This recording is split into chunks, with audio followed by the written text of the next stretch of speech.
Okay, next. A projectile is fired with an initial speed of 196 meter per second at an angle of 30 degrees above the horizontal. From the top of a cliff, 98 meters high. Determine the time to reach the maximum height. Okay, so drawing natin. So let's say meron daw cliff.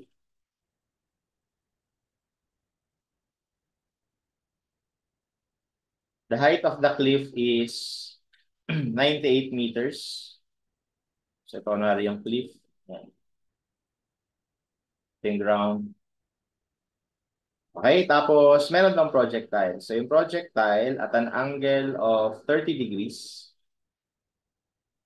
kaya it was fired at an initial velocity of 196 meter per second. So the trajectory of the projectile will be parabolic, di ba? Okay, so that will be the projectile. So the initial position, let's say nandito na siya at any given time. Okay? So, ang hinahanap lang sa atin, ano yung time para makarating siya sa highest point. So, let's say this is the highest point.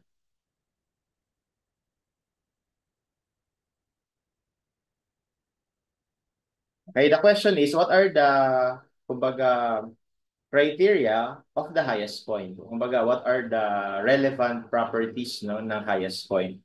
Well, una sa lahat, ang initial velocity or ang velocity natin sa projectile ay pwede mong hatiin or i-break down sa dalawa.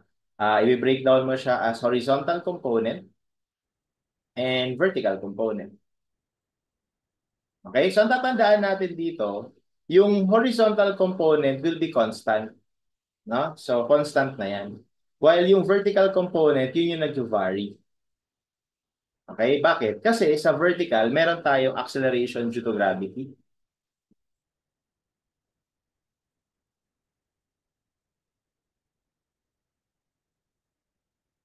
No? Meron tayong acceleration due to gravity. So dahil doon, papabagalin niya yung object na nagta-travel pataas or papabilisin niya yung mga object na nagta-travel pababa.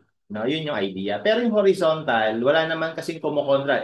Usually kapag neglecting the air resistance o di wala namang magre-resist doon sa horizontal speed or horizontal velocity. So that means it will just be constant velocity, no? So ibig sabihin, no, lagay na lang natin dito sa gilid, no? For x component, okay, so we have constant velocity. While for the y component, we have constant acceleration. Kaya yung acceleration na yan is yung acceleration due to gravity. Okay? Alright, so well, hindi naman natin kailangan completely hindi naman natin kailangan completely analyze yung buong projectile. Ang kailangan lang talaga natin dito is yung kailan yung time na ma-reach niya yung maximum height. Ang kailangan lang tandaan dito, yung highest point, para masabi na natin na highest point ito, dapat yung y component ng velocity dyan will be zero. Bakit? Kasi 'di ba ang movement niya sa y-axis lang, kung titingnan natin, up, down lang naman, up, down. Okay, up, down. Yan lang naman yung magiging movement niya vertically, no? Sa horizontal, ayan, tuloy-tuloy na to the right. Pero sa vertical, up, down lang yan. So para masabi mo na yun na yung peak, kailangan doon sa top na yun, mag-change siya ng direction. Eh di ba pag nag-change ng direction yung object in rectilinear motion, kailangan niya muna mag-stop. So that's why yung velocity dapat dito sa highest point, yung y component ng velocity should be zero. Yun lang yung kailangan tandaan. Okay? So ngayon, paano natin hahanapin yung time na yon? So dahil ito ay constant acceleration, then valid dito yung tatlong formula natin for constant acceleration sa rectilinear motion. So una na doon is yung final velocity is equal to acceleration. In this case, gagawin ko lang na acceleration g t plus VOY. Ito namang VOY, papalitan ko na ito ng VO sin theta.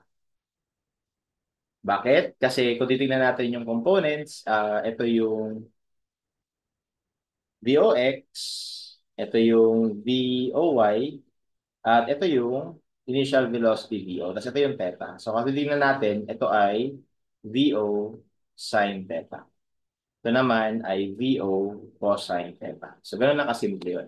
So, ito yung unang equation sa ano natin, sa constant acceleration. Pero meron pang iba yan. We also have y is equal to 1/2 gt squared plus VO sine theta t. And then we also have Vy squared is equal to 2gy plus VO sine theta squared. Ayan, no? So we also have that. Okay, so anong kailangan natin dito? Kailangan ko ng time. Okay, ang Vy ko 0 na. Ang acceleration ko is g, which is negative 9.81 meter per second. So, ano kayong pinakamagandang formula na gagamitin? So, meron din tayong VO, by the way. That is 196 meter per second. And then we also have theta, 30 degrees. So, I think ang pinaka-best lang dito na gagamitin natin, ito lang. Kasi meron ka nito, meron ka nito, meron ka nito, meron ka. Ito lang hinahanap mo. O, yun na lang. No? Yun na lang gamitin natin. So, therefore, using that formula, we have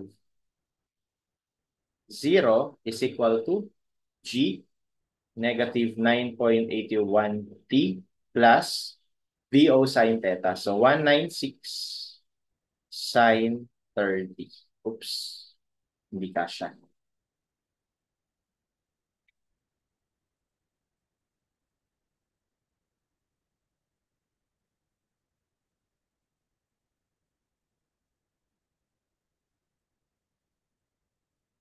Negative 9.81 T plus 196 sine 30. Okay? And then from here, we should be able to calculate for that time kung kailan niya ma-reach yung highest point. And that is 196 sine 30 over 9.81. Pag tinranspose sa positive na yan.